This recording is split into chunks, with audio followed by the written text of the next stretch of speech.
Ladies and gentlemen, welcome back to week 3 of the TD podcast in March Madness. And Tyler, we're looking a little bit spiffier today because the bracket is here. It is time for the pod to give you guys our picks. What's on the agenda today, Tyler? I'm pretty excited. I can hardly contain myself. I mean, we just spent way too long making a bracket and breaking down all this stuff, notes, proper pre-podcast nonsense. But I mean, I can't wait for Thursday. We're gonna start off with some reactions to just the Selection Sunday. Give you some insight on that real quick. We're gonna break down each region, go favorites, our best upset pick, dangerous lower seed, and teams we don't trust. And then later we're gonna show you our bracket, our final four, like that, and then we're gonna go over a little bit of rapid fire stuff as well towards the end. And just a reminder for you guys at home, it is called March Madness for a reason. We are two good friends that love to do this podcast. We are not guys to get paid to do this, so please just remember that. Don't come for us. Don't try to kill us.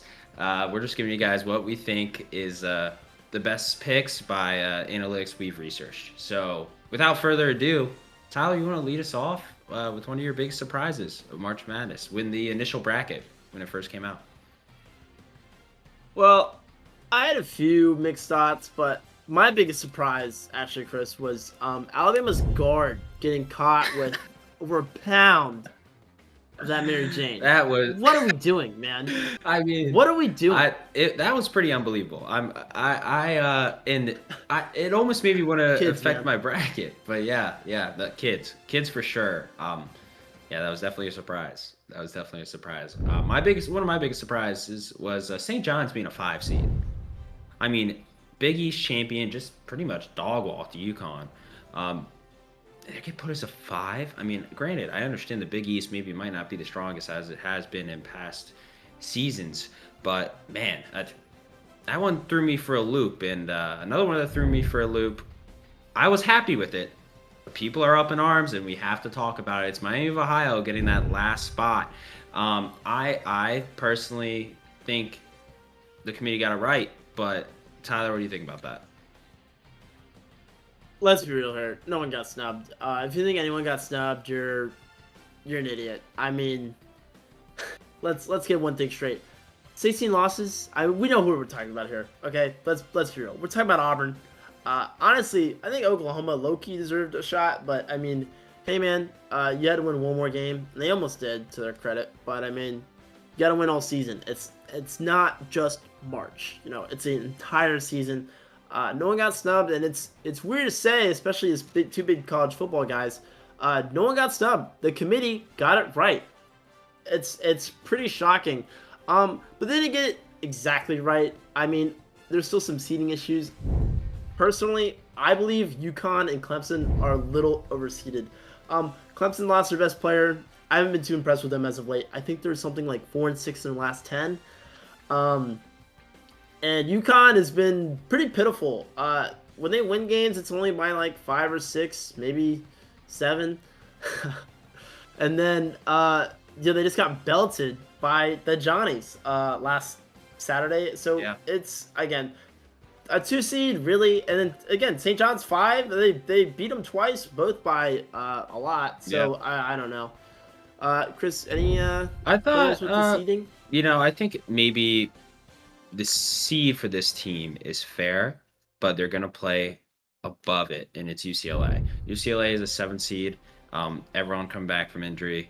I think it could be fair. It could not have been fair. I'm kind of on the fence with it, but I think they're a team to watch. But we'll talk about that a little bit later. And I think, I agree with you on the UConn overseed, and I also thought Iowa was a little bit of an overseed, even as a 9. I mean, they're 3 for their last 7, or 3 and 7 in their last 10. Excuse me. I'm not too impressed with Iowa, and it's funny because the two teams me and Tyler are both unimpressed with are playing each other, so that's going to be a fun pick.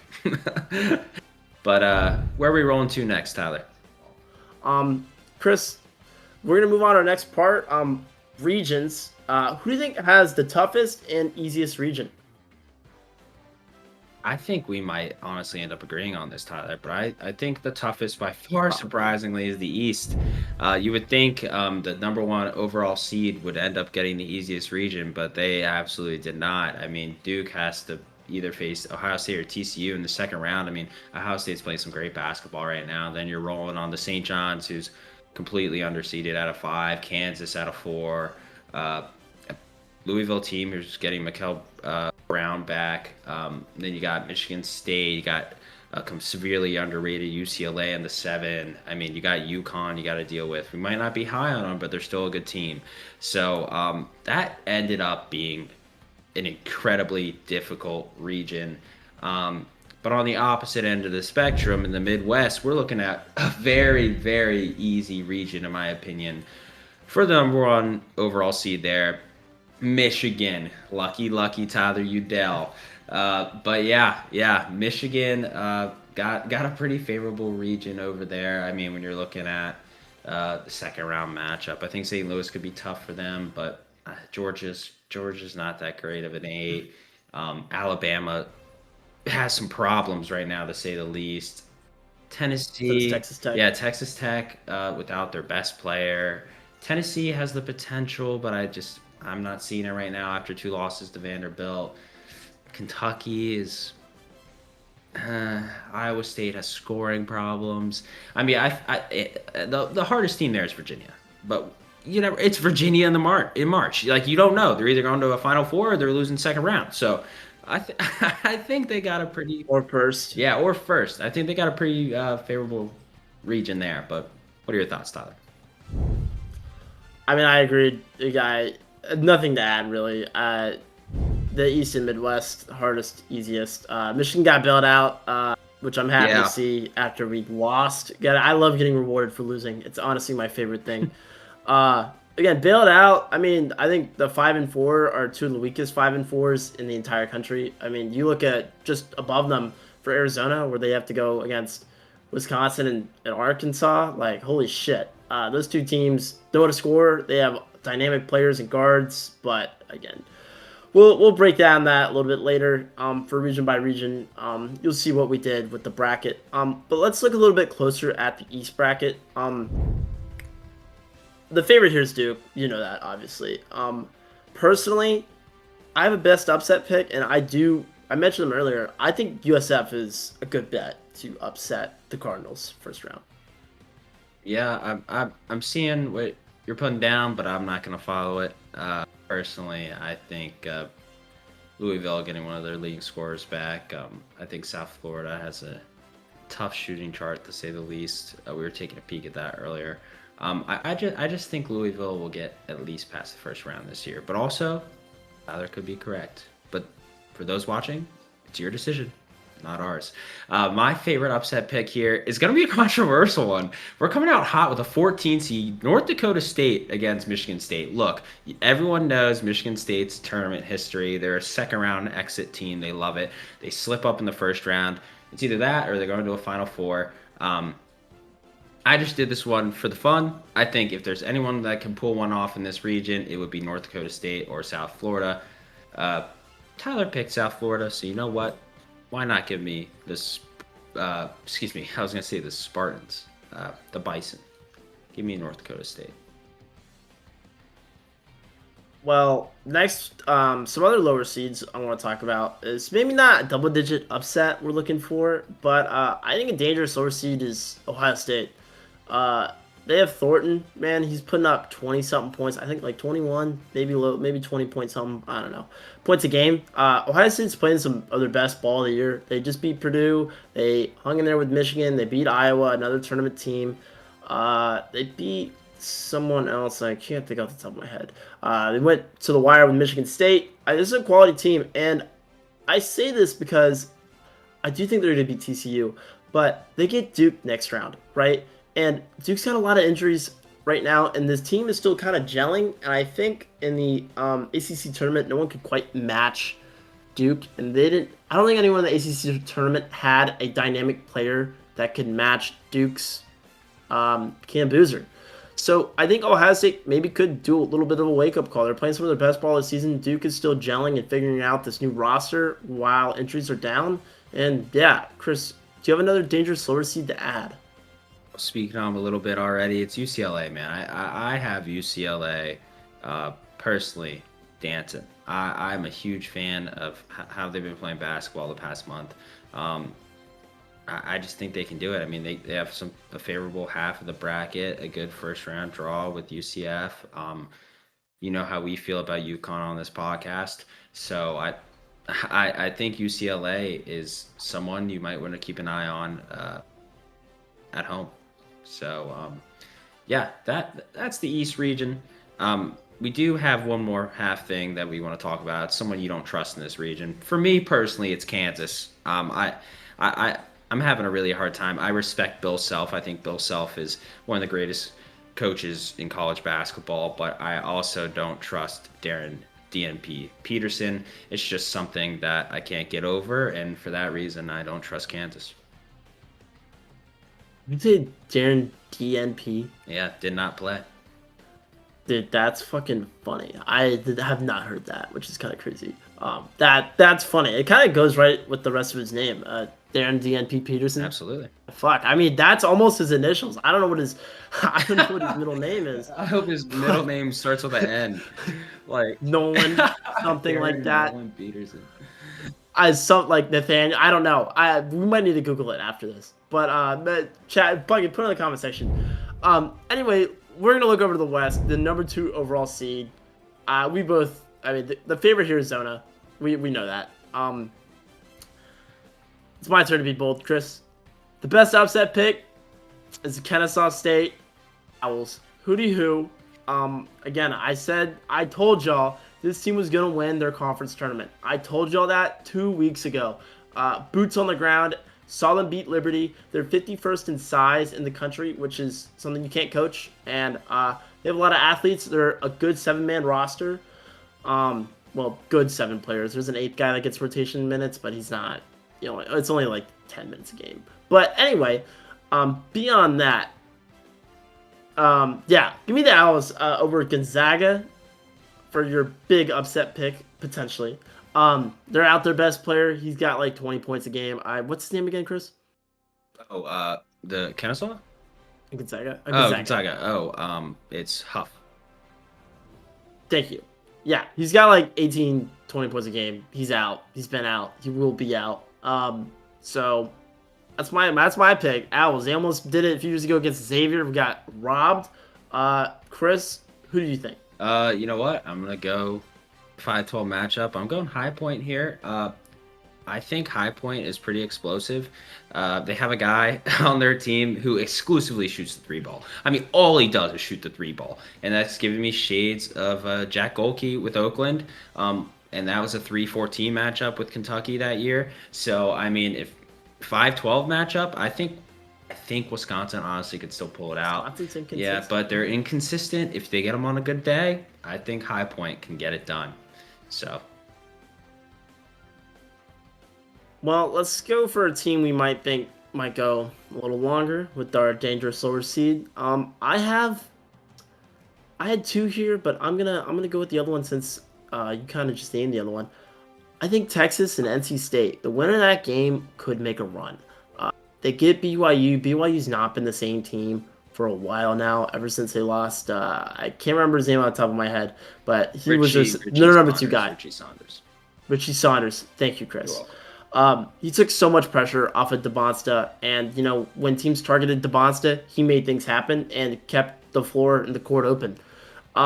Ever since his injury, BYU's been dropping games left and right. They kind of had a resurgence late in the season, beating some better teams.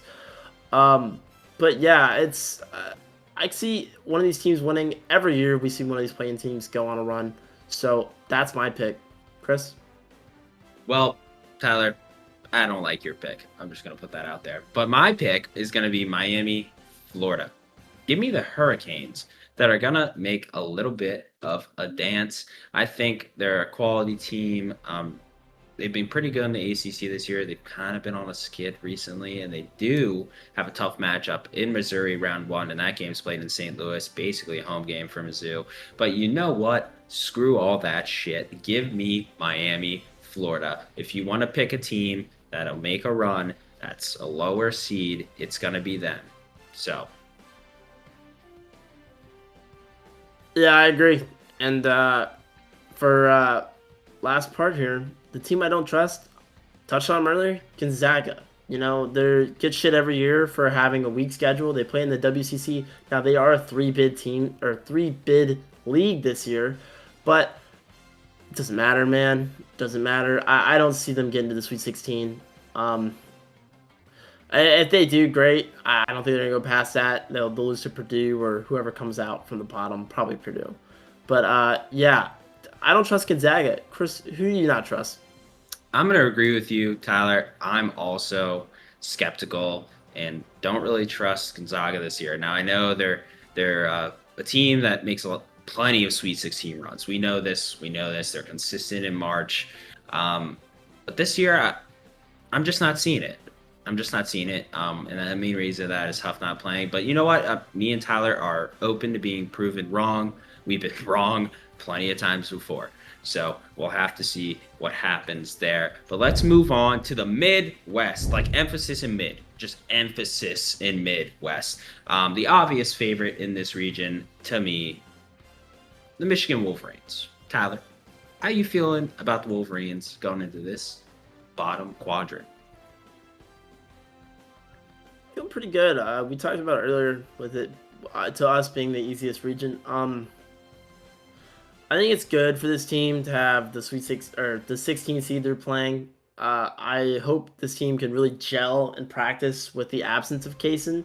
They haven't really played their best offensively, which I'm a little bit worried about. They're still playing good defense, but everything's looked hard as of late. But you know, again, these great teams it's full of great players. 3 draft picks at least on this team, so I believe they can figure it out. Dusty's a good coach, but I'm glad that again I'm not really too scared of much here, except maybe Virginia and maybe Iowa State. We're gonna see how that plays out, but by then I think Michigan will have their new what am I thinking? The new dynamic figured out with the absence of Kaysen. But beyond the favorite, let's go to someone I think is going to be a big upset. I kind of mentioned it earlier with Bama. Give me Hofstra, dude. They shoot a lot of threes. And Bama's got a defense of a wet fucking napkin, okay? And Hofstra shoots a lot of threes. They're pretty good from 3. They're not too great from the 2, which, you know, it's been their struggle. But if you think about it, if Bama's got bad defense, man, they're going to start making more of those 2 shots, and they're probably going to be a lot more competitive with Alabama than people might think. I'm not saying they're going to beat them, but if that guard doesn't play, give me Hofstra. I'm going to try to keep up with it personally. It will affect my bracket pick most likely, but we'll see with that. Chris, who you got? I'm looking at the game right above it. I'm going Akron. I'm going Akron, Tyler. They got Texas Tech. That's a great draw. Akron, once again, like I've been saying, a great shooting team. They came out of the MAC. They won the MAC. Only 5 losses this year, or maybe 7. It's 5 or 7. I can't remember the exact number. Either way, great team. Texas Tech without their best player. Akron matches up relatively well size-wise. They're a little bit more undersized compared to Texas Tech, but they make up for it in shooting the ball. I really like Akron. I like the Zips. I said it before, and I'll keep it going. If they lose, they lose. But I like Akron. Another one that I was looking at, not as much of an upset. Honestly, it's an 8-9, but I like St. Louis over Georgia. I feel like a lot of people are going to end up picking that. We'll see, though. I mean, Georgia has played some good basketball this year. But keep an eye out for St. Louis. Moving on, we're looking at a dangerous lower seed in this bracket. Kind of similar to upset pick, but I think a team that could be dangerous if they make it past the first round would be Santa Clara. They're a tough team to match up with because of how well they shoot the ball. Good free throw shooting team, by the way. Very important in March when it gets to crunch time. Who do you want at the line? You don't really think about it until you're in the situation. I'm thinking Santa Clara. What do you think, Tyler? You know, I had them written down, but again, I'm gonna go the other direction. It's not that much lower, but it's the St. Louis 9 seed. Again with Robbie Avila, he's just again he's a weapon from the arc. You don't see that with a lot of bigs. He's not super mobile, which is the issue, but he's a baller, man. He's good in the paint. He's good on the perimeter. His mobility is probably the only thing you can question about his game. But with those specs he's got on, he could see the basket from anywhere on the court. Absolutely. Uh, Not to mention, I wanted to kind of pick another 11 seed here with the other playing game, but Tennessee, I just don't know if either teams are going to be Tennessee. We talked so much about Miami, Ohio last podcast. Then they go out and lose immediately to UMass. Kind of embarrassing. I think that happened as we put up the video. We filmed it the night before. And then I did SMU's not that much better, in my opinion. Again, last team in. So, what are you going to do? And some teams I actually don't trust. It's kind of ironic I just mentioned them. I don't really trust Tennessee, and I also don't really trust Virginia. Chris is going to disagree on that Virginia pick, but that's who I don't really trust those two teams. Yeah, I'm definitely gonna disagree on that Virginia pick. They're playing some of their best basketball over the past month. Their schedule is so weak, man.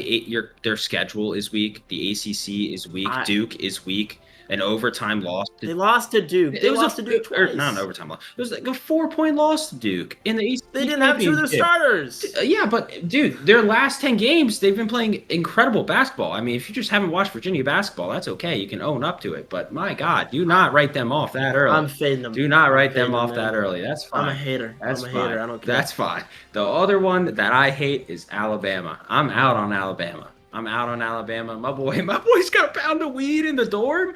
I mean, look, man, how does that happen? Do you think someone called that in, like a Bama hater?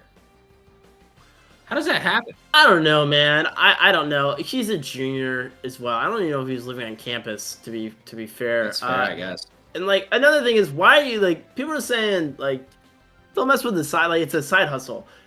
And some comment on Instagram was like, the NCAA is fine with it, doesn't matter. The state of Alabama has a problem with it, okay? It doesn't matter what the NCAA thinks, okay?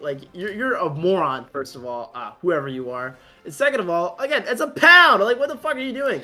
And why are you doing a side hustle and selling it? You're making probably 6 figures minimum with NIL these days. And you're a starting point guard on a team that's been a great program in basketball, which is weird, the last few years in the tournament.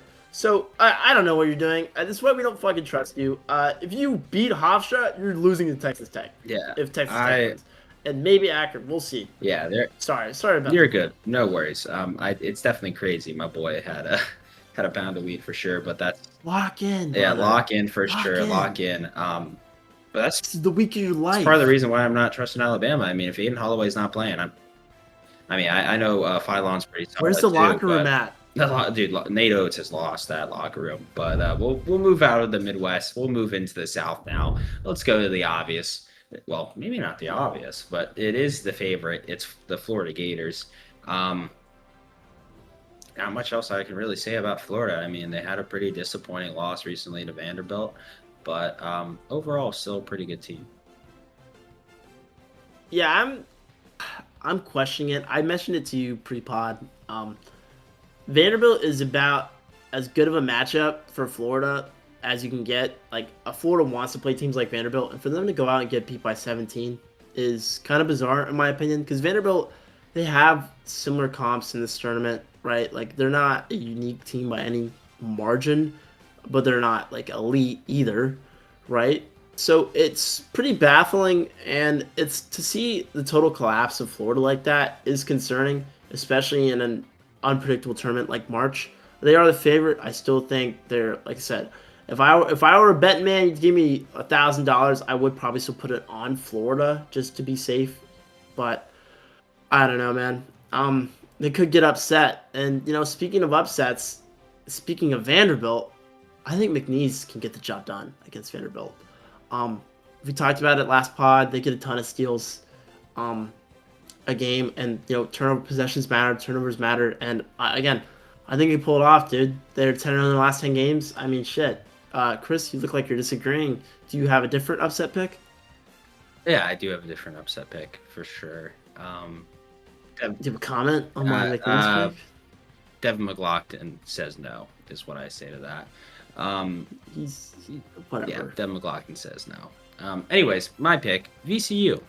Give me VCU, Virginia Commonwealth University. It's time to dance, baby. You got a great draw in North Carolina.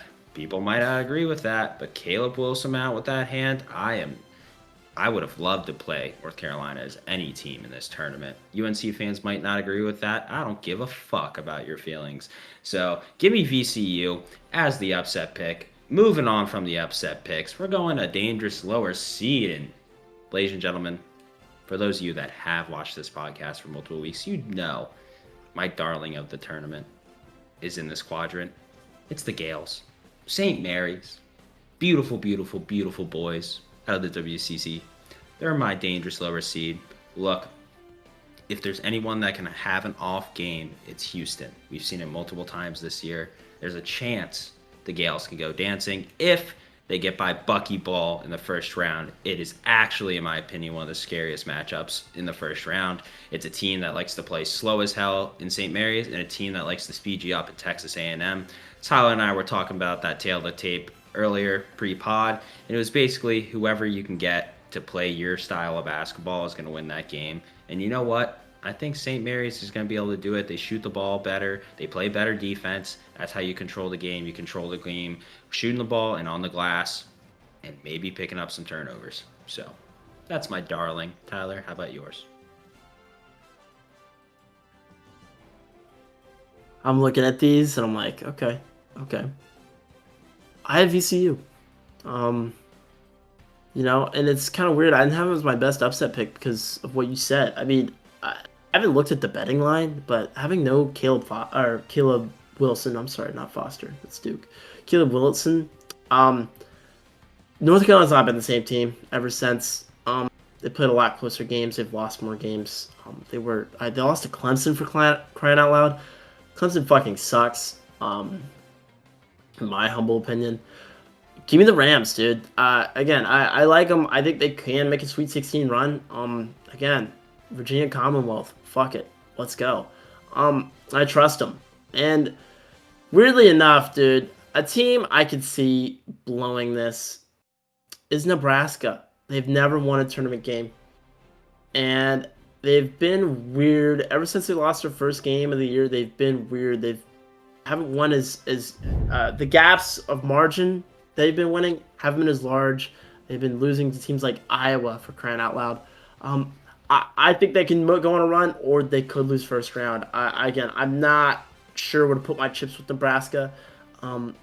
Chris, do you agree with that, or do you have a different team? I have a different team, mostly because I feel like, while I agree with you that you don't know what's going to happen with Nebraska, here in this pod, we think they're either going to make a run or die.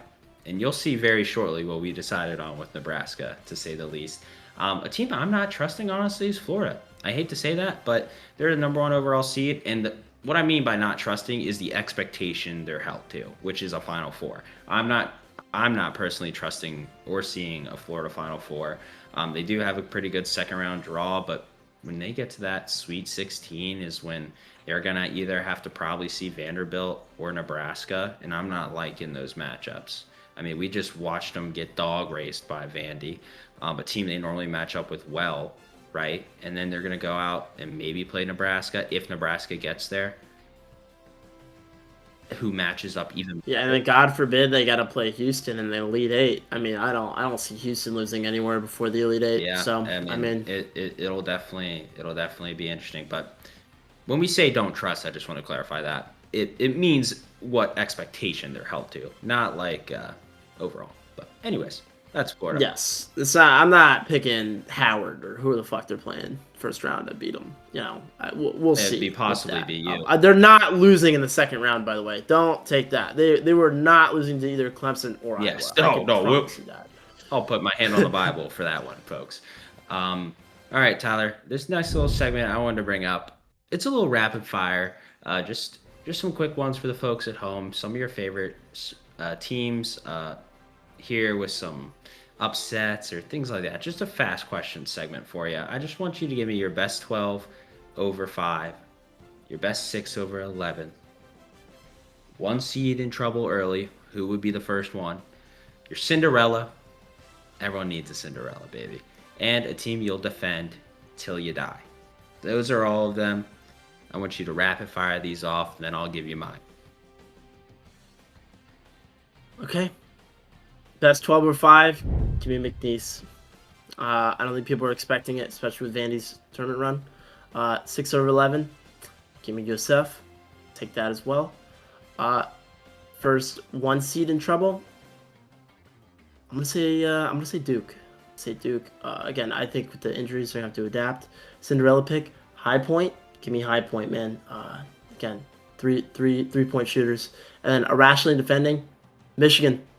My blue, and of course my team I'm currently attending, Kennesaw State. Both those teams I will be defending with my life. All right, I'll go my best 12/5. Give me the Zips. You know I'm high on them. Give me Akron. I'm a big fan of them. My best 11/6. It's gonna be VCU, Virginia Commonwealth. I'm really big fan. I think they're matching up well with a lot of teams they have in their quadrant.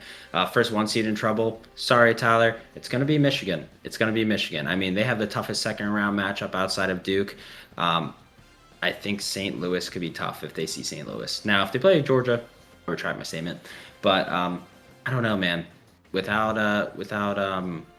what's his name? Kaysen. Sorry. Without Kaysen, I think there could be a little bit of trouble there for the blue. So Cinderella, I've said them a lot of times now. Virginia Commonwealth, baby. But another one you guys weren't looking for. It's gonna be the Quakers. It's gonna be Penn. It's gonna be Penn at the 14 seed against Illinois.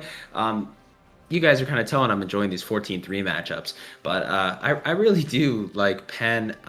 I watched them in their conference championship. I got a couple family members that live in Philly too, and I'm a Philly kid, so maybe a little bit of bias in there, folks. So take it with a grain of salt. But give me the Quakers, man. Give me the Quakers. And teams, I'll defend till I die. Villanova, I'm a Nova fan, guys, so I'm gonna defend them. Now I think we're gonna lose. Let me get that straight on the podcast here. Let me air it out. We're losing to Utah State. We are. But why I'm defending them is because we kind of got fucked by the injury bug here down the stretch, and losing Matt Hodge almost was the nail in the coffin for the Cats this year. We just lost to Georgetown by like 16. I mean, all morale in that locker room might be lost, but hey, you never know what Kevin Willard could draw up there. So we'll see what happens. And the next team I'll defend till I die, I'll go double V's. Give me Vanderbilt. Tyler, obviously is hating on Vanderbilt, but you know what, man? I'm a big fan of them. They're playing a good brand of basketball right now. And a kid from my high school plays on the team. Our high school, growing up, plays on the team. So you know what? Give me Vanderbilt. I'm defending those guys till I die.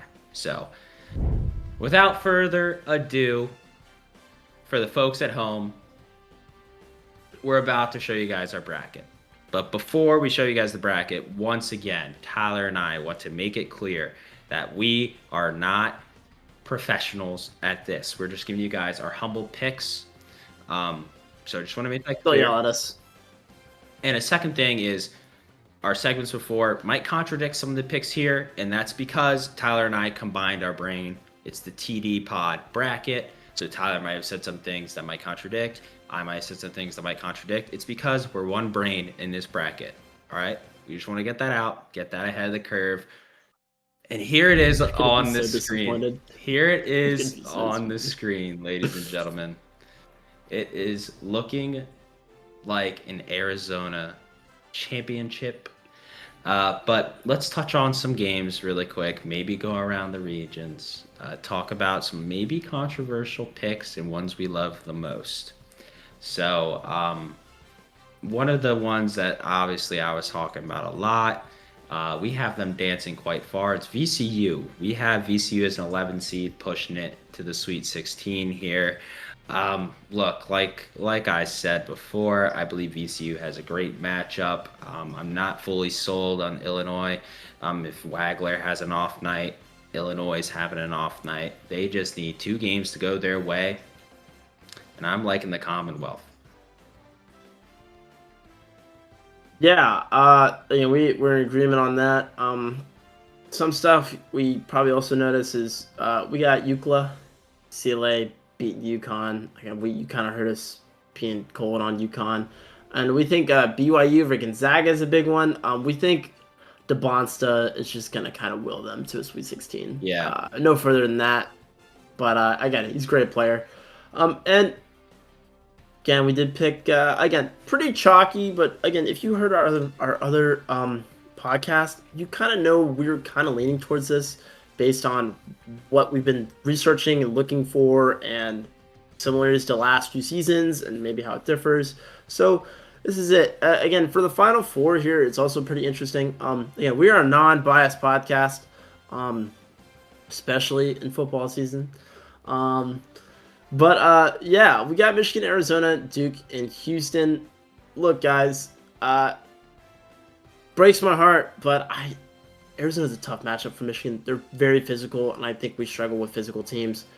I think they're too consistent, and again, they don't miss. They're very consistent. They score. They're gonna get their 75 points every game at least. And Michigan's been weird. And then Duke. I mean, what do you think about the Duke Houston game, Chris? Yeah, I mean, I think we've seen Houston struggle. We've seen them play well, but the one thing that a lot of people might be writing off about Houston this year is just how well they perform in March over the past 4 years.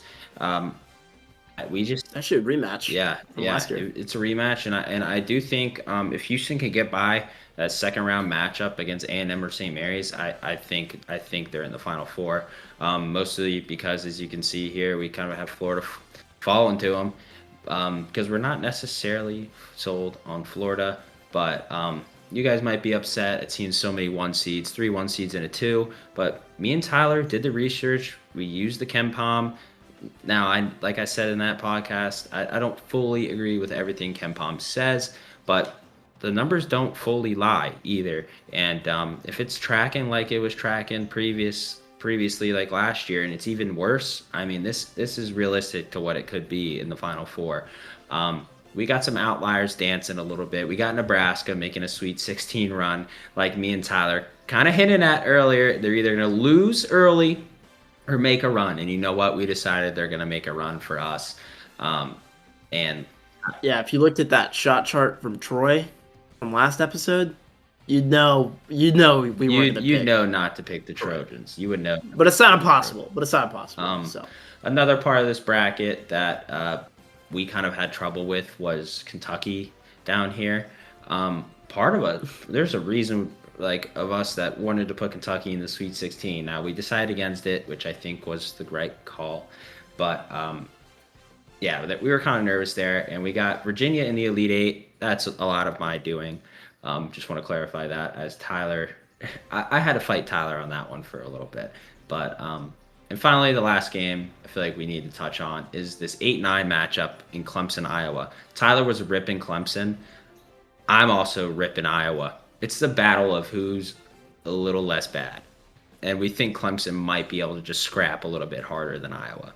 Now, yeah, it's a coin flip there. It might be the worst 8-9. It might be the worst 8-9 matchup. I mean, this is one you won't write home about. It's one you won't write home about. So, yeah, I mean that's pretty much it. Any ones you want to? Do you want to mention the other coin flip? We have 2 other coin flips, or no, 1 other coin flip we want to mention. Wisconsin, Arkansas, we think that's going to be a fantastic game. We literally had the entire rest of the bracket done, except that part. We were stuck on that. That game could go either way. I wouldn't be shocked if we were wrong, and we wouldn't be shocked if one of those teams beat Arizona either. They're that lethal, but they're also, again, inconsistent, which is, again, yeah, that was the last thing I wanted to mention on here for sure. Absolutely, and based on how long we took. Yeah, and we honestly even think High Point could beat Wisconsin. So it's like it's honestly such an interesting part of the bracket up there. So the whole thing's interesting, man. Yeah. This is why we love doing this. Yeah, it's all just fantastic. It is. Can't wait. Tyler and I are fans of a little bit of an upset. You see that with St. Louis. You see that with Akron. You see that with VCU. We like the underdogs, and you know what? If you're gonna fall at that, but that's looking like it's about it for the TD pod this week. I feel like maybe it was a little bit of a shorter podcast. I could be wrong, but it feels like it's about on schedule with 40 minutes. Yeah. So, well, regardless, we hope you guys enjoyed this week. We hope you guys are looking forward to basketball tonight because it is Tuesday. It's going to be the play-ins. So, Tyler, let's have a little bit of fun. Give me your play-in picks. Who do you think is going to win the first four and get into the big dance? Let me look, man. I'm pretty sure. Let's see. UMBC Howard is first, and Texas NC State. Okay. Give me UMBC. They're famous for being the first 16 seed ever to beat a 1 seed. I hope they don't repeat history as they would play Michigan. Give me Texas over NC State. NC State's been on the downswing for a minute here. Yeah, get them out of here. Let me go over to the Wednesday's games real quick. Miami, Ohio, and SMU's the first game. Give me Miami. They're gonna do it. I believe in them. They better not lose. I'm gonna be upset. And then give me Lehigh. Give me Lehigh as the last team to get in for the plans. I like it. The ones I'm gonna pick, I'm gonna roll with UMBC as well. I'm gonna roll with NC State. I'm gonna flip the script right there. I'm gonna roll with Prairie View. I wanted to pick Lehigh, but you picked Lehigh, so might as well because I'm picking Miami of Ohio. I really want to see the Red Hawks get a win, man. I really want to see them get a win. You know how this podcast feels about Miami of Ohio. I hope they prove us right, man. I really do. But yeah, so those are the final picks for me and Tyler. Enjoy some basketball today, guys. I hope you guys are looking forward to it. The big dance starts Thursday, but you got games Tuesday, Wednesday. So enjoy it. Tyler and I will probably be Twitch streaming, maybe watching some games tonight. So we might stream it on here as well. We'll have to maybe making some brackets too. Filling out some brackets. So hope you guys tune in to see that. And until next time, enjoy March Madness and go Cats. Go Blue. Hooty hoo.